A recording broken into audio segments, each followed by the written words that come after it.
All right. Open floor NBA podcast on a very busy Tuesday afternoon in the NBA. Chris Mannix, Rachel Nichols, Fox Sports 1, All the Smoke, Monumental Sports Network, and of course, right here on this podcast. I'm glad we chose early afternoon Eastern time to record this, Rachel, because in the last 45 minutes to an hour, we've had one blockbuster deal, Jaren Jackson Jr. going from the Memphis Grizzlies to the Utah Jazz, and another deal involving Detroit, Chicago, and Minnesota that may lead to another deal. We're not sure. There's a lot kind of going on in the league. Plus, we've got some James Harden reporting from me that we can get into on the show as well. How are you, Rachel? My head is spinning, but in a good way. I love trade deadline week. Always fun. And especially now with free agency being so much slower than it used to be, and it's harder to move these big contracts. And, you know, some of the teams have issues drawing players in free agency. We see a lot of these kinds of trades, like the Jaren Jackson Jr. one to Utah. Jaren Jackson Jr. on an open market probably wouldn't have signed with Utah, but now they've got him for a sizable chunk for the next few years. And I think it's going to really change their team. So these kinds of deals are, to me, what's fun about trade deadline week. And it's only just the beginning, Chris. I feel more coming. I'm watching your Twitter feed. Yes, it has been a good week so far, busy week so far. I would say one complaint I have about the trade deadline is, does it have to be during Super Bowl week? It's funny. I was thinking that this morning. Like, it just doesn't really make sense to me. I know the Super Bowl moved, what was it, like 5-6 years ago or whatever? They've gone back and forth. Do they want 1 week? Do they want 2 weeks between the conference championship games? But they're pretty set on the 2 weeks for the last, chunk of years. I just shouldn't this be next week? I'm just saying. I don't think there's any reason it couldn't be, right? For the NBA. Right. Give it another 5 days. Give it like till next Wednesday, Thursday. Yeah, maybe that's something for Adam Silver to contemplate. Among the many things Adam Silver's got contemplated. Yes, because he's got nothing going on right now. Nothing. No problems in the NBA. Nothing. No. All right, so let's start with the big trade that we know is done. Jaren Jackson Jr. Going to the Utah Jazz, according to ESPN. The cost is 3 first-round picks for Jaren Jackson. Jackson, of course, just signed a 4-year extension with the Grizzlies. He hasn't played a minute on that extension as of yet. And now he is headed to the Utah Jazz, which makes the most significant upgrade that it's made, certainly since Lauri Markkanen. They didn't really know what they were getting with Lauri Markkanen. It turned out to be an all-star. But this guy is an elite player, one of the best defensive players in the NBA. This is a Jazz team, bottom 5 in the NBA in defensive efficiency, bottom 5 when it comes to protecting the rim. They have had a lot of problems that, at least on paper, Jaren Jackson Jr. solved. So take it from whatever perspective you want. Like, what did you think of this deal? What were your first impressions when this deal was broken? I mean, yes, absolutely gives Utah, a direction, finally. I feel like they've been we're tanking, but also we've got Lauri Markkanen, and Lauri Markkanen has always been kind of discussed in trades. There was people still, a month ago we were talking about, is Lauri Markkanen go to Detroit, things like that. And this kind of just resets the table. They look like they're going to have 3 7-footers as a front line, which in a conference with Victor Wembanyama is not a bad thing. Nikola Vucevic. They've got a good sort of, with Keontae George, you've got a good matchup there with Jaren Jackson Jr. I like all of that. I'm curious, just like with the Trae Young thing with Washington, how much are we going to see everyone play? And are they going to try to hold on to this draft pick sort of where it is right now? We'll find out about that. That could be another interesting trend for Adam Silver to look at. But the bigger signal to me is just what this does in Memphis, because obviously they were heading toward something of a rebuild. The Desmond Bane trade was so big, and they talked about it sort of being a moving rebuild, right? Like dismantling and remantling the plane, like while it was in the air. And then obviously there has been a lot of heavy movement over the last month or so of them trying to trade Ja Morant, and frankly, not having takers in the way that they wanted. If they did, Ja Morant would be traded already. And so they really felt like they needed draft capital back for Ja Morant. They felt like the money was obviously going to be a big issue with Ja Morant. And this relieves a lot of that. They now have 12, 13 draft picks over the next 7 years. That puts them in a tie, Bobby Marks says. And I believe Bobby Marks implicitly on all matters. And certainly when it comes to this kind of stuff, on tie with Oklahoma City, right? And the Brooklyn Nets on how much draft capital they'll have over the next 7 years, which is huge. Obviously, that is the way you rebuild, especially in a place like Memphis. And it also changes the conversation around John Morant. It means that they don't need to get back the same things for John Morant. It means that they can now be a salary dump team for in the John Morant trade and have someone attach them another draft pick for that salary dump, as opposed to trading a draft pick or a cast of draft picks for John Morant, which wasn't happening. I mean, it just wasn't happening. So this allows them to change that conversation. Hey, you can dump your salary here. We'll take the extra pick for that. We'll give you John Morant, because you weren't willing to give up a bunch of picks for him. So I think that's an interesting trade on both sides, and, interesting conversation in the Western Conference now of where Utah is going to fit in the years to come. Yeah, I like it from Utah's perspective because they do get an all-star caliber player, high-level defender who is locked in under contract for multiple years. Now they have two guys in Markkanen and Jackson that are locked in for a long time. And I was talking to someone in Utah this afternoon, and they love the fit. Like, they think that Markkanen and Jackson can fit well together. I don't know what to make of the Walker Kessler side of this. I mean, Kessler only played 5 games this year. He's out for the rest of the season. Last year was a good one for Walker Kessler. He averaged a double-double. He was the best offensive rebounder in the NBA. And he's going to be looking this summer in restricted free agency for a real contract. And I don't know if you can pay, $46 million, $47 million for Lauri Markkanen, almost $50 million for Jaren Jackson, another, even if it's $25 million for Walker Kessler, maybe it's not that high, but $20 million, something like that for Walker Kessler that's a lot of money, for a team with 3 guys that aren't going to play together. They're not. We're not going back to the days of, Lauri Markkanen, small forward. Those days are over. He's power forward. You think so? Yeah, it's over. They're not doing that. There's no. I think it could get interesting. No. But Jackson, Kessler, Markkanen, that front line, I'm sorry, it's not. If it's together next season, is not getting the lion's share of the minutes. I think it's a rotation there with those guys in that front line. I'd like to see it. Plus, you could be right. It won't work, but I'd like to see it. No, it doesn't work. I mean, look, the NBA's trended big again. You can go double big. I don't think you can go triple big. I don't believe it. One of my first questions, and you alluded to it, was they've got a top 8 protected first round pick. Up until this point, their entire focus has been protecting that position in the standings. Jaren Jackson Jr. is healthy at the moment. What are you going to do? I mean, this is a team that sat Lauri Markkanen healthy for a lot of time. Said he was injured, then Lauri Markkanen went out and played 30 minutes a game for Finland. That was quite the stretch. I'm very. It's a miracle. Curious. It's a miracle, Chris. I know, divine intervention. I'm very curious to see how they handle this, because if you look at the top available players in the draft, the Darren Petersons, the AJ DeBances, these are guards and wings, and that's what the Jazz need now. They need guards and wings. Now, maybe Ace Bailey is the future at small forward. That's another part of these big lineups. Ace Bailey's going to get better, and you got to have him out there, and he's not playing 2 guard, I don't think, for you. Yeah.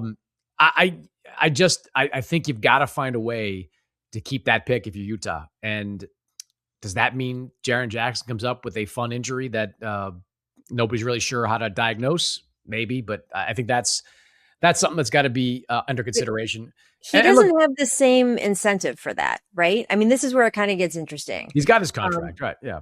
Right. He's got his contract and he's healthy, right? If you look at what Toronto did last year, if you look at with Washington and Trae Young actually had an injury and also has incentive to take that injury and be very careful with it. Let's call it a spade here. Let's call it. I'm going to say be very careful with it. Sports Network. Okay, no. Because hold on, Trae Young. Young's injury is going to cost him the entire two-thirds of the season.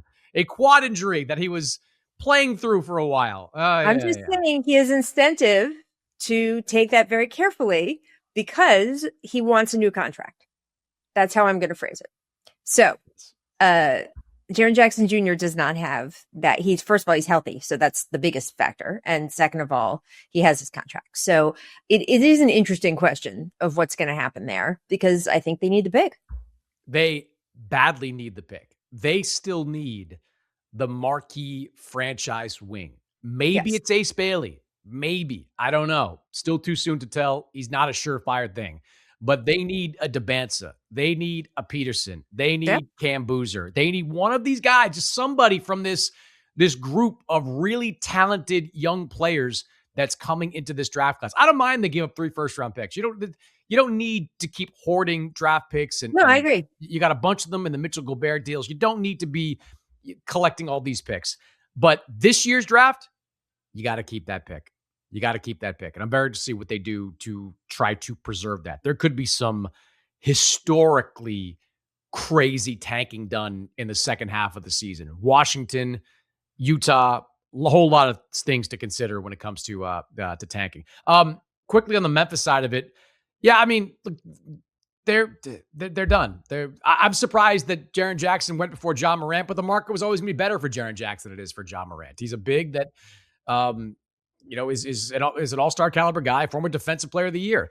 So, this is just, I don't know what happens with Ja Morant before Thursday's trade deadline. I've heard some rumblings. Maybe there's some lukewarm interest, but, if to me, a Ja Morant swap is only going to get you back a contract that matches Ja Morant's. And maybe it's right. That's what I said. I mean, I think it is just a matter of now it changes what they can accept for Ja Morant. I mean, clearly at some point with the coach issues and him quitting on the team during a game issues and all of the things, they finally decided in that Memphis front office, like, great, we've had enough. We've gone Ja's way on all these sort of split calls over the years. We've tried to please the star. It didn't work. It hasn't worked.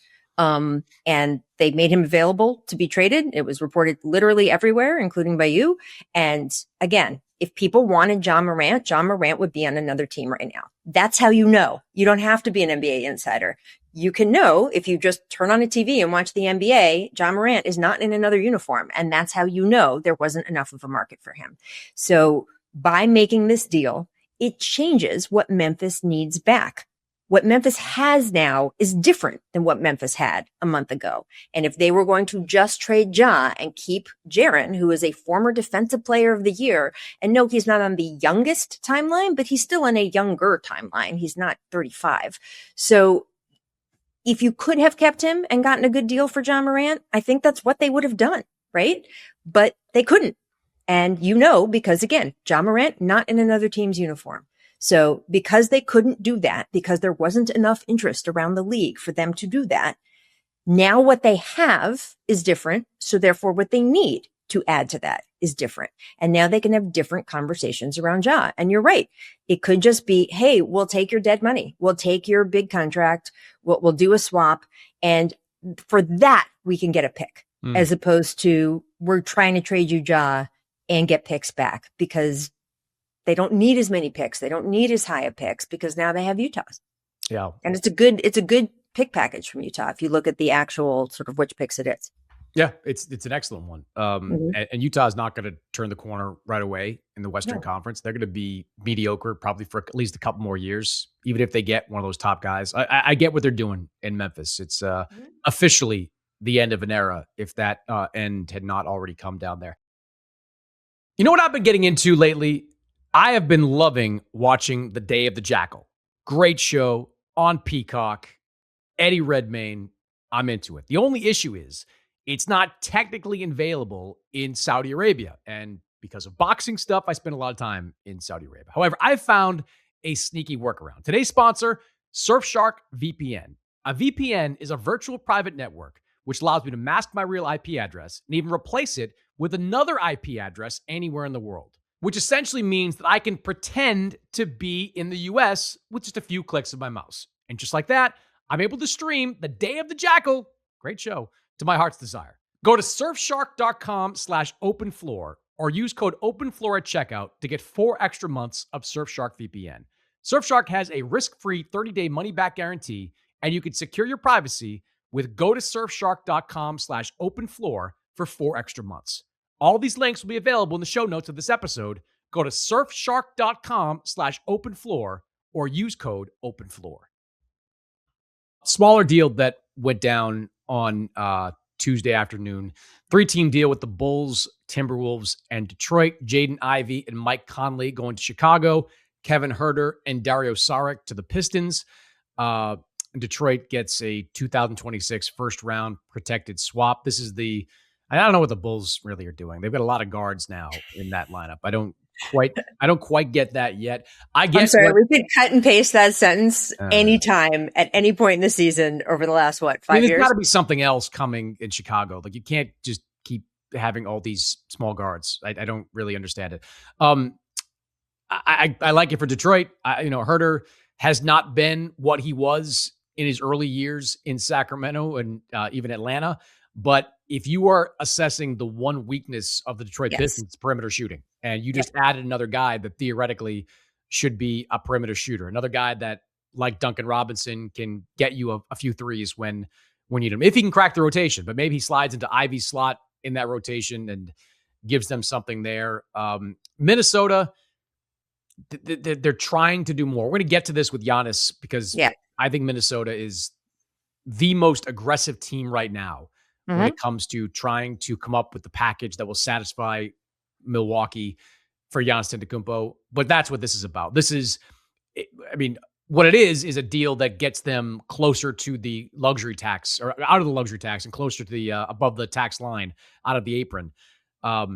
It does not upgrade their roster in any way. Even whatever you think about Mike Conley right now, just removing him from the roster does not make them a better team. There's got to be something coming there as well. This is one of those things that Detroit, they get a little bit of what they wanted. The Bulls, no idea what they're thinking. Minnesota, if they can get something else done, this will make a whole lot more sense. Look, Minnesota's always looking to cut money under the previous ownership, and to a degree under this ownership. They've been money thoughtful, I would say. We're looking to cut money. We're the Timberwolves. However, so if that's all that happens, I think in that organization, that's considered a bit of a win. But also, I agree with you. They are obviously clearing space, and Giannis would obviously be the ultimate goal and would change their team. Giannis likes Ant likes Giannis. We can just go straight into the Giannis discussion if we want. I think that Giannis wanting to be paired, he's obviously, whether it was talk about Steph Curry 3 or 4 years ago when they were both younger and Steph was younger, whether it was Damian Lillard and the trade that was made, whether it's Ant now, he wants to be paired with a guy like that. And I think that is appealing for Giannis, and it is obviously appealing for the Wolves. But also I'm curious about the other deal we're going to talk about, which is James Harden asking out. All right, so let's do the Giannis side first, since that's that's front and center. Okay. We're a couple days away, whenever you're listening to this, maybe 1 day away from the trade deadline. And I don't think that Milwaukee likes the Warriors trade package. Milwaukee has been determined not to get just one of the young players and draft picks. They want both. And Brandon Podziemski and Jonathan Kuminga doesn't do it. Okay. Not for them. Miami, and the Warriors aren't just opening up the draft window. They are. They are. But they're not. Milwaukee, to do a deal before the deadline, they want both.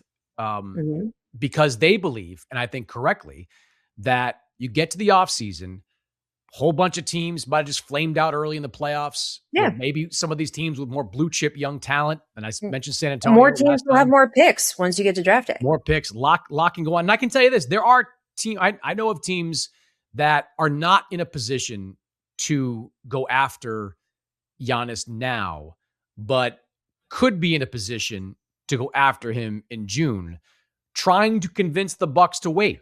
Right. That's what's funny is you have teams that can't make an offer now, kind of pre-offering, being like, this is what we could offer you. So that's definitely happening. That's definitely happening. Now, the Minnesota side of it, Minnesota is out there hustling. From what I was told, Minnesota needs 4 teams involved in this deal. They not just 3, they need 4. Because I think that Milwaukee really likes Jaden McDaniels. They think he can be kind of a centerpiece young player in that deal. But Minnesota is limited to what they can offer in terms of draft picks. They need to get more teams involved that can satisfy the demand of the Bucks to have multiple first-round picks in this deal. They're hustling. They're working. They're trying to find a solution to that problem. I don't know that they've found. In fact, I know they haven't found it yet. As we record this at 3:45 Eastern on Tuesday. Are there teams they're targeting, or is there a kind of thing they're targeting, or you're not at liberty to say yet? Nothing I'm sure of yet. Nothing I'm sure of yet. But I know from what I was told, 4 teams that have to be involved for this deal to get done. Wow. Basically between Minnesota and Milwaukee. That's why like could something happen before Thursday, 3 Eastern? Yeah. But right now, is it trending more towards the Bucks punting on this decision in the offseason? I would say yes to that as well. I just think I think it would be more challenging for Milwaukee if Giannis wasn't hurt, but he's hurt. He's got a calf injury, second calf injury of the season. By his own timeline, it's probably going to keep him out until early March. Now, I've seen some reporting out there that Giannis may want to come back and play. Let's deal with. I think you deal with that when it happens, right? Like you don't know what he's going to feel in early March, and maybe that team had lost like 15 in a row at that point. Would he want to come back just for the sake of coming back and playing another month of NBA regular season basketball? He would have already have lost out in his chances to be All NBA, MVP, all the things that go into the playing time part of it. To me, it's trending in that direction, the direction of, all right, good offers, but we think there could be better ones when the season ends in mid-April. Can I ask you a question about that, though, just from a front office perspective? So traditionally, if you wait until the summer before his last year of a contract, which is what he has right now with, the options and stuff, you are at the player's mercy because the player gets to talk to, and the player's agent talks to the other teams and says, will he sign an extension here or not? Because other teams, Toronto is the one exception with Kawhi Leonard. But in general, other teams are not interested in, hey, we're going to give up everything, which is basically what you would have to do for Giannis if he's only going to be a 1-year rental and then he's going to go run somewhere else. And is it any appreciable difference that they would have more say, the front office, right now versus the summer? Or is any team talking to them right now feel like they'd still have to have an extension sort of understanding with Giannis already? Are we already there? I think we're already there. Because that to me is part of the equation of, do you deal him now or not? If the Bucks feel that they can, the problem is when a player has say over where he goes, you're almost by definition not getting the best deal for him, right? Because you are adding another factor into what are we getting back? Because the team getting Giannis, making the deal, can say, yeah, we're the only place he wants to go. We've seen this over and over again. I think right? So we're the only place he wants to go. Where else are you going to deal him? You have to deal with it. They're dealing with Giannis's list as it is. Okay.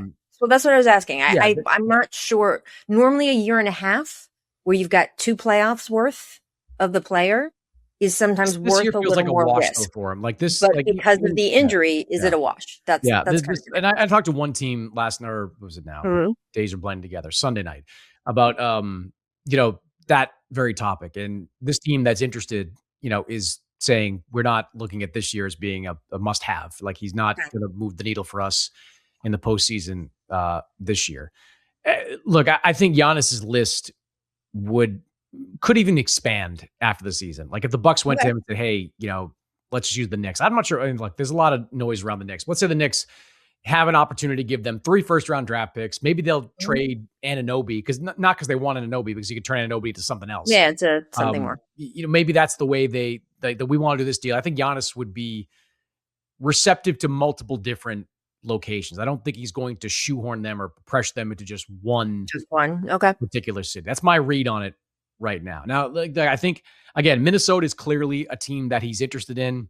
Mm-hmm. Minnesota, I don't know how to say this. Minnesota has worked really hard to win the trust and faith of Giannis Antetokounmpo. over a long period of time.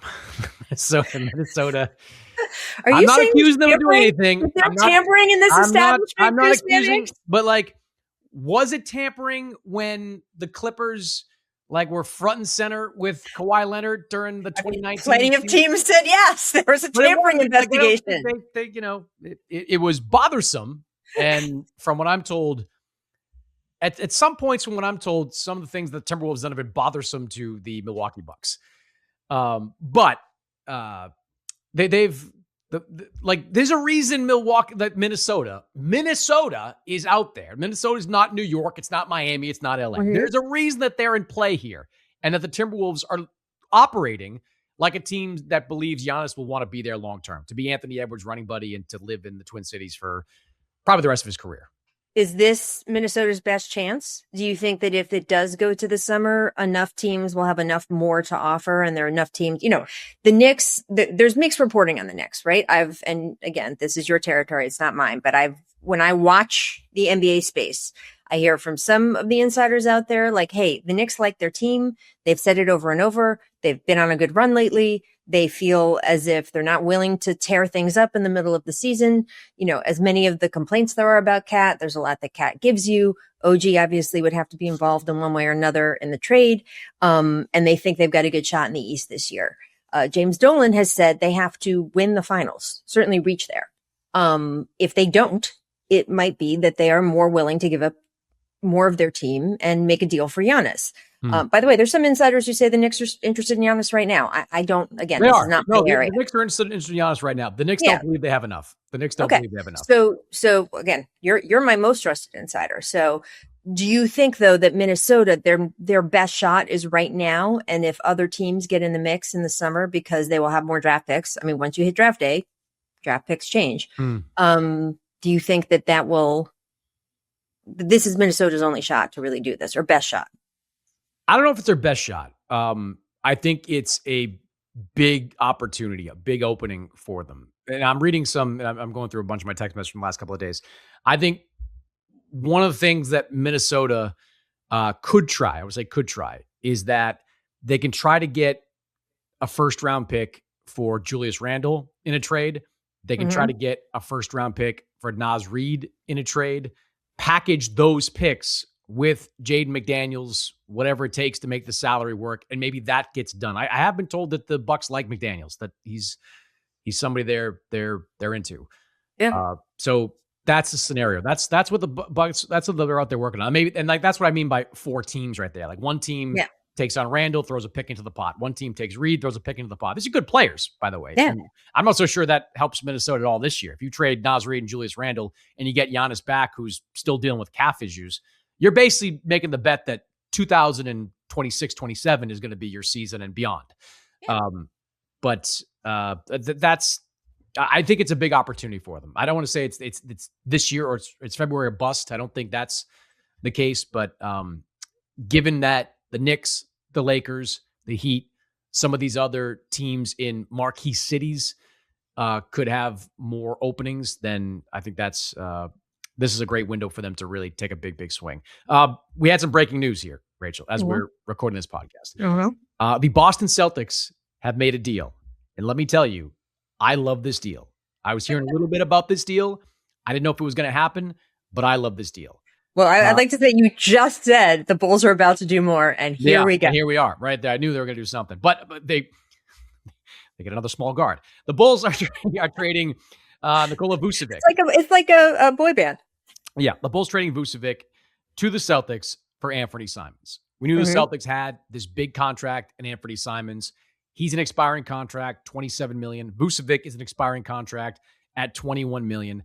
I love this deal for Boston. I love it. I know that they have been out there looking for big men. I had mentioned in the past, someone like Robert Williams I thought would make some sense with that team. I know they were interested in in Zubac in LA, but that kind of fizzled over the last couple of weeks. The Clippers started to play better. Hell, maybe that's now in play. Who knows? We're going to get to that. There's a lot going on, a lot in play right now. But this is a good deal for Boston.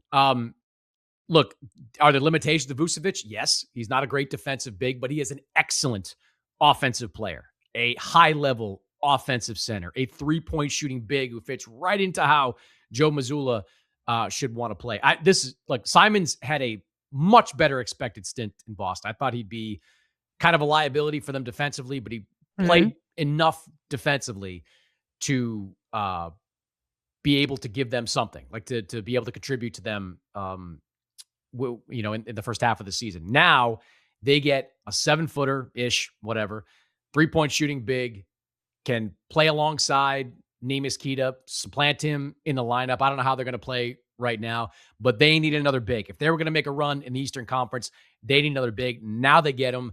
Now we wait and see what happens with Jason Tatum, because that's another part of all this I'm thinking about. Like, does this add even more I have a question for you on that. Does this add even more pressure onto Jason Tatum to come back this year? You get Vucevic, you push Vucevic on the final year of his contract. And now the Celtics, they can say in the offseason, and maybe they will. Like, I think he's actually a pretty good fit for what they're trying to do. But now you get Vucevic, you get a live dog in the starting lineup. You get a real, if he starts, you get a real bona fide center. Was he an all-star? I think he was an all-star. He was very motivated, by the way, because he has been in purgatory for years after being sort of the hot thing for a while. And I think he is going to be very excited to play very well for that team. There was a report, about a week ago, I would say, that Jason Tatum had maybe, God, I feel like it's just fun for people to be like, Jason Tatum wants to come back. Jason Tatum doesn't want to come back. Yes, he does. No, he doesn't. But there was a no, he doesn't. And that he's reconsidering, and the Celtics have, urged him not to, and all of that stuff. What do you hear, Mr. Boston? Look, I think that Tatum is dealing with the final stage of his recovery, which is not so much the physical, but the mental.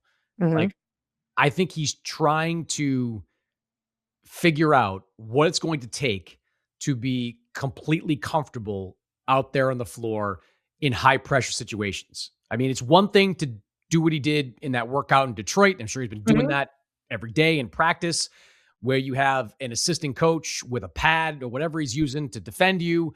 I saw him, what was he, deadlifting 400 pounds the other day. Like, he's doing a whole bunch of different stuff. It's one thing to do that stuff. It's nothing to do it in live game action. Something that was informative to me, I thought, and I think did I bring this up in the last show, or I wrote about it? I'm not really sure anymore. Tatum's trainer is Drew Hanlon. And Drew Hanlon is also the trainer, also works closely with Zach LaVine. Yes. In 2017, Zach LaVine tore his Achilles, tore his ACL. Not the same injury, but a significant injury. Yeah. He sat out for 11 months with that injury. Came back in January of 2018 and was a shell of his former self. Just didn't feel right, didn't have the legs, didn't have the confidence, didn't have anything. Played for 2 months, and the Bulls shut him down for the rest of the way. That was instructive to both LaVine, of course, and to Drew Hanlon, who is a voice in the head of Jason Tatum. So, and has been for a very long time. St. Louis guys, he came up with Bradley Beal. That was his first client, or his first major client. And Jason Tatum, good friends with Bradley Beal. So, like, that to me is something to think about when you're, look at when or if Jason Tatum is going to come back. Look, the clock is ticking. Like, if he doesn't come back on March 1st or somewhere thereabouts, it's a wrap. Like, you can't bring him back like in April and say, we just need you to give us 10 to 15 minutes per game. Not a guy overcoming that kind of injury. If it was a hand injury, an elbow injury, an eye injury, absolutely. But an Achilles tear, no. You don't drop a player with an Achilles tear or recover from an Achilles tear into a high pressure situation like the NBA playoffs, not without some kind of ramp up. The Celtics know this. They know this. But this Vucevic deal, to bring it full circle, they got a lot better, in my opinion. I get it, which is limited defensively, but Mazzulla has a way of turning mediocre defenders into serviceable ones. And that's all Vucevic has to be with this team. Be a serviceable defender who can give them between 20 and 30 minutes a game. Look, it's about fit in the NBA. I mean, the top 10%, I say this constantly for the last 2 decades. The top 10% of the players in the NBA will be good anywhere. The bottom 10% of the players in the NBA will be bad anywhere. But the 80% in the middle, it is about fit. Once you get past the talent and should they be in the league and all of that other stuff. Because if Vucevic goes to a team that is otherwise defensively sound, his defensive weaknesses don't show up as much, especially with a coach who's good at both covering for and coaching for that. If he goes to a team or plays on a team that has otherwise crappy defenders and a bunch of small guards or other things that are defensive weaknesses, then it's going to be like, he can't play defense at all. And especially on a team that isn't winning and isn't very good and has been in the play-in purgatory or whatever for however many years. Your incentive's different. Everything is different. The fit is different. It will be different for him in Boston. And I'm so excited to see what happens there. They both swapped second round picks. I guess we'll wait and see what that was about, but it's an interesting deal. And again, I think the Bulls are still not done, maybe, because I mean, Kobe White has got to want to go somewhere at this point, right? I mean, that's the other side of it. I don't know exactly what the Bulls are doing. Like, it's Vucevic and Simons, both expiring contracts. Simons makes a little bit more money. He's going to come off your books at the end of the year. Okay. But your roster, and let me just pull up the old Bulls roster. We didn't do much prep on this because it just happened moments ago. But your roster now has a whole bunch of small guards. Mike Conley is now on your roster. Josh Giddey, not a small guard, but that's your starting point guard. Jaden Ivey, Jaden Ivey, 6'3". Trey Jones, 6'1". Go down the list. Kobe White, as I mentioned, 6'4". You know, there's a lot of guards here in this mix, and I don't know. I don't know how that all is going to work. I just feel like there's got to be something more to happen here, unless the Bulls are going to be like, screw it, we want as many big expiring contracts as we can get, and that's it. But Conley's got he's got more years on his contract, isn't he? He's got I don't know what Conley's situation is. Sorry, my brain is like frazzled right now from the 9,000 things going on in the moment. But I don't know what they're doing. I don't know what Chicago's end game here with all this is. Can I just take a minute, by the way? Because again, you broke the Harden news last night. This is one of the many reasons I have never been in the trades, front office, player movement side of the business. I cannot imagine what it is like. It is between the being on your phone constantly, between keeping all these deals in your head, between all of the different conversations. And discerning what is bullshit and what's not. That's exactly. big and that people are trying to get information from you, Chris, because you've talked to everyone and they haven't giving you information, trading information. It is, I think we underrate what you guys do, and I am always impressed. I'm on the low end of that spectrum that's doing any kind of real breaking news. The Conley's got in his last year of his contract $10.7 million. So yeah, look, you're getting a bunch of expiring contracts. I don't know what the books are going to look like in Chicago when this season is over, but Simons comes off, Conley comes off. Maybe you start to look at making a play for someone big in free agency. That's top of my head when I look at this recent trade with Vucevic. That jumps to mind as a possibility. All right, let's finish though with the James Harden. Yeah, let's try James Harden, which is still the big domino out there, ready to drop. Last night, I reported that the Cavs and the Clippers have been having advanced discussions on James Harden for Darius Garland. That has been the talks between the Cavs and the Clippers for the last couple of days now. I think the big reason this deal is not done, at least as we sit here recording this at 4:00 Eastern now, Thursday, could be done by the time people listen to it. The big reason I think is that the Cavs want some first round draft capital back in return from the Clippers. From the Clippers? They do. Have they seen the Clippers wallet? Draft wallet? They know.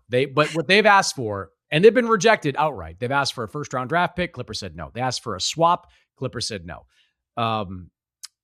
That, I believe, is what is holding up this deal right now. That being said, I don't look at that as being a deal breaker for this deal. And look, there are ways to assuage egos and make you feel like you got to win second round picks, highly protected first. I don't know what you can do. There's lots of different things you can do to make people believe that they can sell this as something that they got. But there is momentum here for a Darius Garland for James Harden swap. And this is built on the fact that James Harden is once again looking out for number one. James Harden is looking out for his wallet. James Harden has a partially guaranteed contract next year. It's for 40-ish million, I think. And he's guaranteed about 13 million on that deal. Mm-hmm. Right. He wants, I believe he wants either that next year fully guaranteed by a team, or better, he would want a multi-year contract back from Cleveland or whoever else he may go to. So this is James Harden, even though the Clippers have been on a tear as of late, 17-4 with James Harden in the lineup for most of those games before that blowout, or the loss, I should say, to Philadelphia. James Harden is looking out for James Harden, just like he did in Houston, just like he did in Brooklyn, just like he did in Philadelphia. The irony of them playing against the Sixers as this news broke last night. I know, with the Cavs on deck. Anyone I spoke to in the Philadelphia organization. The Cavs on deck too. I think they get the Cavs Wednesday, isn't that right? They're right around the corner. Yep. No, they play each other. yeah, they're right there. So yeah, that's where we are with James Harden. Okay, but yes, I understand James Harden wants this to happen, right? James Harden, I think, is worried about two things. I think he is worried about money, and I think he wants to win a title. I don't think that that's not nothing. Like I just, that's a lot of double negatives, but I think that is something. I think that he understands what his legacy is. He understands what people say about him in the playoffs. He would like to win because he's a player who likes to win. I mean, James Harden plays almost every game there is available to play. He likes playing basketball. And I think he has made sacrifice. I'm not repping for him doing this a couple days before the trade deadline. Don't get me wrong. But when you want to understand what's going on, if you want to make an effort to understand what's going on, as opposed to just writing James Harden off, the factors are that he has given up stuff for this Clippers team. I don't know what his perspective is on all of the Kawhi drama that happened this summer and the aspiration deal and the Ballmer stuff. But if you're a player on that Clippers roster who thought you were in one situation and now it might turns out you're in a different situation with the team that may be getting docked more draft picks in the future or other things that may happen. And even though they've been making this great run, no one thinks they're winning the West this year, much less the title. So I think that it's possible that doing this, as ill-timed and unfortunate as it is for the Clippers organization and Clippers fans, is about him seeing the East as a much easier path and seeing a way for him to get guaranteed money, which he doesn't have necessarily as much of coming forward. And I think it really throws the Clippers in a tough position because we know what James Harden does when he doesn't want to be in a place. But I got to tell you, I mean, you and I were texting earlier. Is Darius Garland at that salary and what's guaranteed to him the next few years, considering his injury history?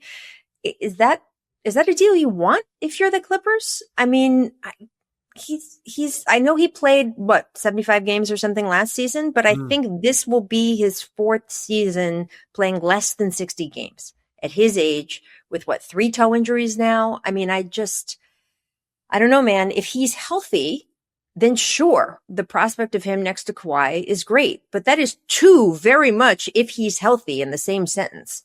I don't know. I don't think the Clippers are looking at this as we got a guy that can play next to Kawhi. I think the Clippers are looking at this as this is how we go beyond Kawhi. This is Clipper 2.0 or whatever it is.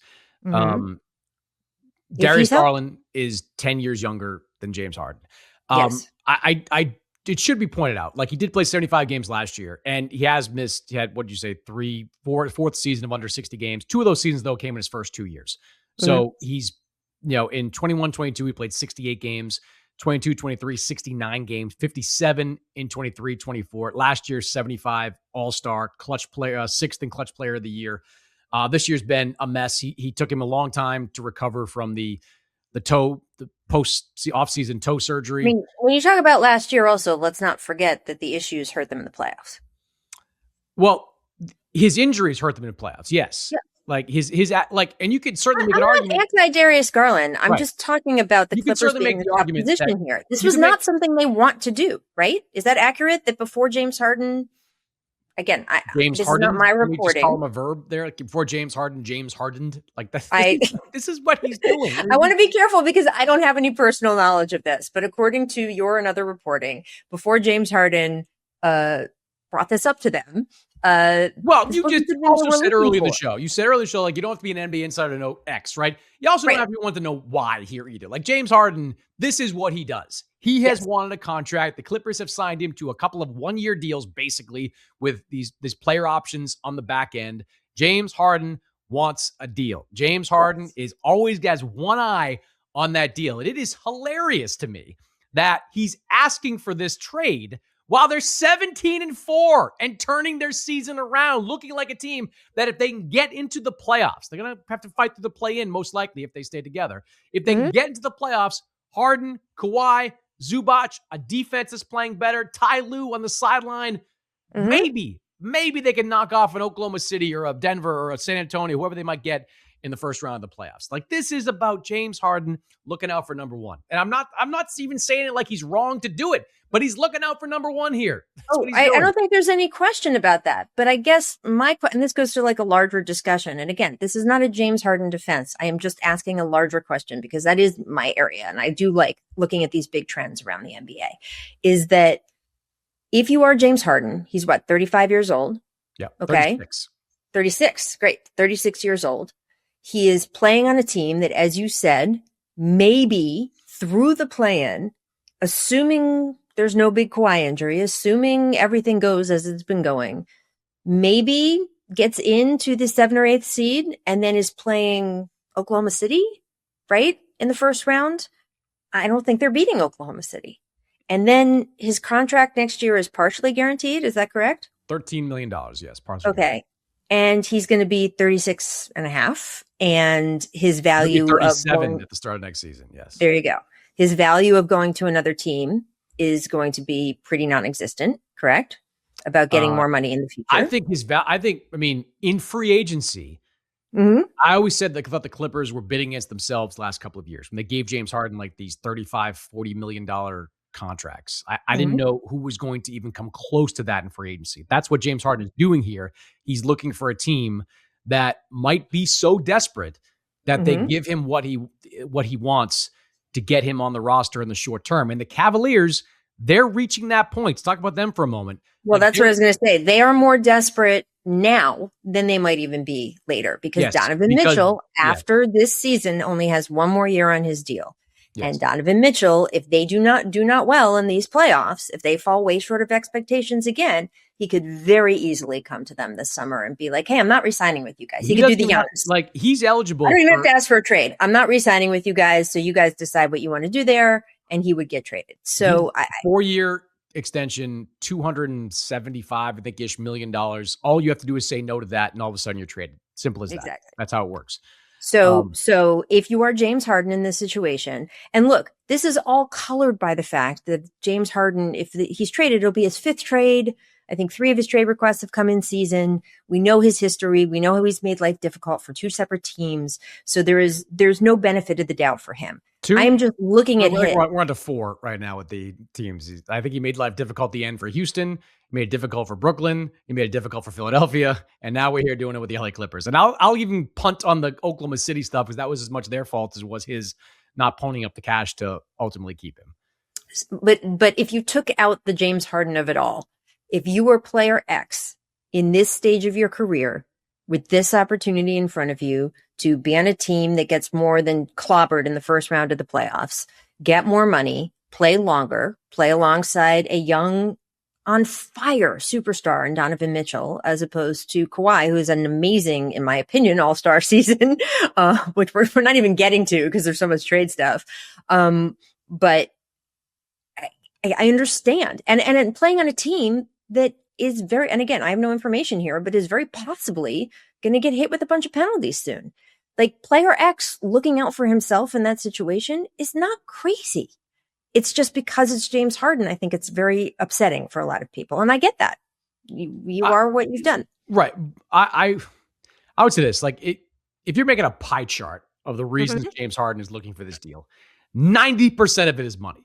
10% is championship. 10% is winning a championship. Like, how do you know? Why? How do you know that? Because he's always been about they're 17-4 right now. All right. I mean, but wait a minute. You're saying they're 17-4 as if that is a path to a possible championship. I'm just James Harden is 36 years old. Do you, Chris Mannix, see any future with the Clippers, with their draft assets, with the Kawhi of it all, both injury-wise and possible penalties for whatever went on there, and we still don't know. Do you see them as getting past the first or second round of the playoffs while James Harden is on that team? This year, no. No. While James Harden is on that team, do you see them possibly getting... If they didn't start off like a bunch of slobs this year, then they'd be in a better position right now. Like next year, could they do it? Like Harden, I'll give him this. Like he is still a phenomenal regular season player. Like he is indefatigable out there. He's playing more minutes per game this year than he has in any year with the Clippers. He is a workhorse, except for, the last couple of games when clearly he's just like, I'm a player. Right. I don't want to get into a long thing on James Harden's motives. I'm just saying that James Harden's past is influencing this discussion. And by the way, that's fair. I understand that. How much money does one person need? He has made $400 million his professional career. Like how much money does one? And that's just, I don't even know what endorsement deals he's got, sneaker deals, all this other stuff. The guy's big in China. Like what, how much money do you need? You're assuming, again, I'm not going to get into defending James Harden for this because I understand all the complications. You've done a damn good job, Rachel. You've done a damn good job here. Okay, but look, I am telling you that, first of all, I actually do believe it's about more than just money. I do. Like when what's your pie chart look like? Okay. When we have talked about the Clippers organization, especially this season, what have the words people used for the Clippers as a team and as the organization and what's going on around them and their prospects of what might be coming down the pike? Bad? What do you think? The stuff that might be coming? Right? Not good. Yeah. Not good. Nothing good. If you have been involved in every step along the way of this, and by the way, early in the season, it wasn't James Harden who was sloughing off, right? It wasn't James Harden who made moves in the front office that didn't pan out. He played every game. He was the only thing keeping them in games. And he's seeing an opportunity to go play for a team where, yes, there is a financial component. This is going to be the last thing he does to earn a bunch of money in his career. Yeah, you say that now. First of all, call me in 2 years. See what's happening then. Look, if he can get that going at age 40, better on him. But yes, I absolutely think money is a factor here. He wouldn't be the first guy to make decisions because of money in the NBA, who had plenty of it already. But also, I don't think it's nothing. I don't think it's 10%. I think it is a larger percentage if you are dealing with a team that has had a lot of problems, both on and off the court, where the front office moves. We talked about this a month or two ago. The Clippers have taken a bunch of gambles that in my mind have not been bad gambles. They've been either smart gambles or at least decent gambles or good gambles, but they've had some bad luck. Those gambles haven't worked out. They don't have draft capital going forward in a meaningful way. They possibly are going to get some of that taken away. We don't know what's going to happen with this aspiration deal. Kawhi Leonard is having a fantastic season. There have been many seasons that James Harden has been on the team with him where that has not been true. And Donovan Mitchell going forward is probably a better bet as a teammate, both in terms of injury, production, etc. And then Kawhi, given all of the Kawhi-ness of it all. And by the way, you are talking about playing in the East, where the path of having an easier way through, even if Jason Tatum comes back, even if it's next year, if you're playing alongside Donovan Mitchell in that conference, you have an easier go than if you were playing against the Jokic's and Shea's and Lukas and whatever of the world. And I don't think it's 10%. It's probably not more than, I don't know. I am not inside his head. So is it 30%? I don't know. Does it matter? I don't know. I think that his track record is going to make the people who don't like him not like him. But I think it puts the Clippers in a really rough position because obviously they are 17-4 in their last 21 games, because I'm not sure Darius Garland is who you would want back given his injury history and the contract and the money owed to him. There's a reason Cleveland is willing to give up Darius Garland. Well, you're also giving up James Harden is a 36-year-old flawed player who, look, I agree with what you're saying about how he carried them for stretches during the season. But if you look at the last month, when they've been on this 17-4 run, his points per game have been there, 25, 26 per game. His three-point shooting is below 30% during that stretch. His field goal percentage is below 40% during that stretch. He has been inefficient for them. He's helped in other ways, a playmaker. That's a big part of what he does. But, he is a very depreciated asset as well. I just put a button on it with this. With the whole money versus winning thing, would we be here, in your opinion, if the Clippers said, you know what, we're going to guarantee your contract for all of next season? I don't know. I assume not. I'll go with no. Okay. Look, well, let me ask you that question then. So if you're the Clippers and that's all it would take, is that a conversation you're having right now? No, because I wouldn't want to be held at proverbial gunpoint. Like, I've got to make a decision. Well, they're being held at gunpoint either way. Look, and by the way, they'll be spending more money on Darius Garland, who, again, I know is 10 years younger. I think he could be a real future piece for the Clippers that, again, because of their draft capital situation and other reasons, aren't getting a guy like that another way. The injury history worries me. I'm sorry, it does. On a team that already has an injury-prone star, it worries me. I can't say whether it's a good idea or not because I don't have a crystal ball. Like, it could be that Darius Garland is the most healthy player in the world for the next 4 years, but history would say no. That's all. I mean, not so recent history though. Like the first 2 years, sub 60 games. This year has been a disaster because that toe surgery or the toe injury happened this year, last year's playoffs. But I'm lumping them all in the. It's the same injury. It was the same injury in last year's playoffs cost him the first 6 games of this season, and it was a slow build from there. Like, he has not been able to just step back onto the floor and be the same player. He clearly wasn't working out or couldn't work out in the offseason with that kind of injury. So correct. It was a very, then he had a second injury, and this is the third injury, I believe. Again, I don't want to be in the position of tearing down Darius Garland. He is a promising player. He seems like a good kid. He feel like he could be a breath of fresh air for this Clippers organization, especially compared to a player who doesn't want to be there. But I worry about his injury history. If you're a team that has an injury question, like, this is it. This is the best. Like, that's why I feel, to bring it full circle, that's why I feel like pretty good. This deal will get done for now. Pretty good about this could happen. Like, because like, even if Minnesota got back into the chase, I don't know what they would offer that would really interest the Clippers. In Garland, you've got a 26-year-old who is a year removed from the All-Star game, a year removed from playing 75 games on a 64-win team. Like, he's a good player. Is he flawed, like you said? Yes, he is. You have a kind of a crappy contract, maybe. But to get your hands on a 26-year-old on a long-term contract who could be kind of maybe your co-star to Kawhi now and your centerpiece of a future for James Harden, who does not want to be there.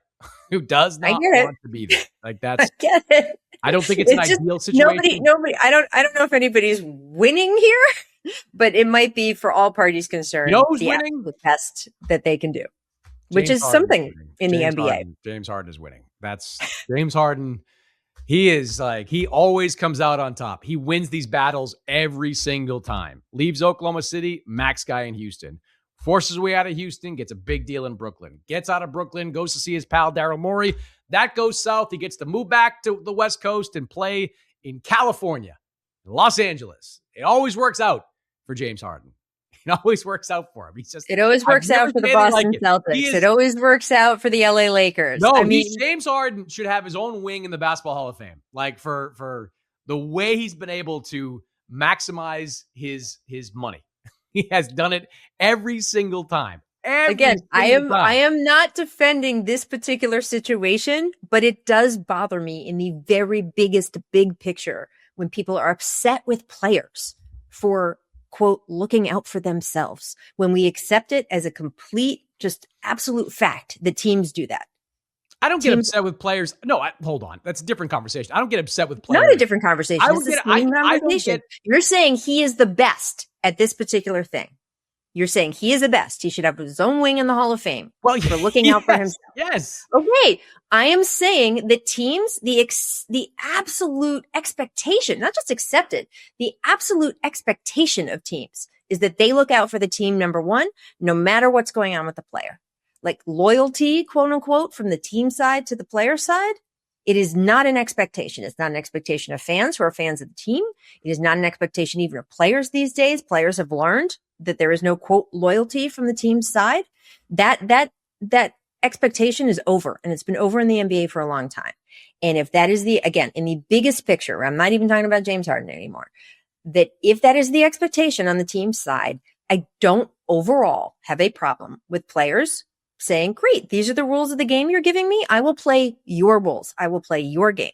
I don't think that's a bad thing. And I think we have to stop looking at it that way. He's not playing by the rules, though. Like the rules that are in place are that, yes, a team can trade you. And I agree with the loyalty part of it. You shouldn't have to take a hometown discount to stay with a certain team. But the rules do not say, as was the case in Brooklyn, that you could sleepwalk through the last couple of games of your time there and eventually force a trade. They do not say that you go to China after you'll blow up with Daryl Morey and say, I'll never play for that guy again, or whatever he said. I'm paraphrasing there. And they do not say that I don't know why he's away from the team right now. I'm not going to take any position on that. It could be actual personal reasons, but he's gone just as this thing is starting to blow up. They do not say you can do that. These are not playing by the same rules, Rachel. The rules say a team can trade him, a player can go where he wants when he's a free agent, but you cannot just blow up situations just because you can see a way to get more money in the next contract. A team can sit a player who wants to play because they want to trade him. Not really. They can do the exact same thing. Not I'm really. sorry. Like, again, I'm not going to get into this about James Harden specifically, because there are plenty of things James has done in his career that I would never have done. I'm not going to sit and defend his career track record with you, because I don't think that's not what I'm talking about. I am talking about this perception that the teams can do anything and that the players can't. And like, it's just, I see it over and over again, and I don't agree with it. I don't. A team can sit you because they don't want to win anymore. Well, they can't do it without your permission. They can't do it. Like a player can say, I'm not doing that. That's the whole thing with Giannis right now. This is part of the Giannis discussion, whereas like if Giannis wants to come back and play, well, he can come back and play. No, I don't think anybody's ever been said. I don't think Trae Young's complaining. I don't recall Lowry Marketing complaining last year. Like, I mean, they can't do it. They can't just do it and say you have to shut up and, take your paycheck and that's it. That is not how it works. That's not how it works. They can't just have a guy sitting I think down there's a there. lot of factors involved in those discussions. All right. We're going to go round and round in circles. You don't? I think there are a lot of factors involved, sure. But fundamentally, you cannot tell a player you can't play. If player's healthy and he wants to play, he's got to be active. You can say, I'm not going to play you. I'm going to activate you. But he's got to be active. He's healthy and he wants to play. He can make a big fuss about it and the team would activate him. That is a variable in the Giannis talks over the next couple of days, what he would want to do for the rest of this season. All right. That was a robust debate on pretty much nothing. The virtues of James Harden and how that was not on the virtues of James Harden. Yeah, you cannot trick me into this. This is not a James Harden discussion. This is a larger picture discussion. I have one quick question. You covered him his whole career. You know every point that I'm talking about here. I have one quick question for you. Paul George suspension going to hurt the Sixers substantially or not? Say that again. Oh, the ball. Well, let's get into that another time. This is okay. that feels like a hard pivot right now. Post trade deadline, baby. We'll be back end of the week. Post trade deadline. We'll wrap it up then. I like it.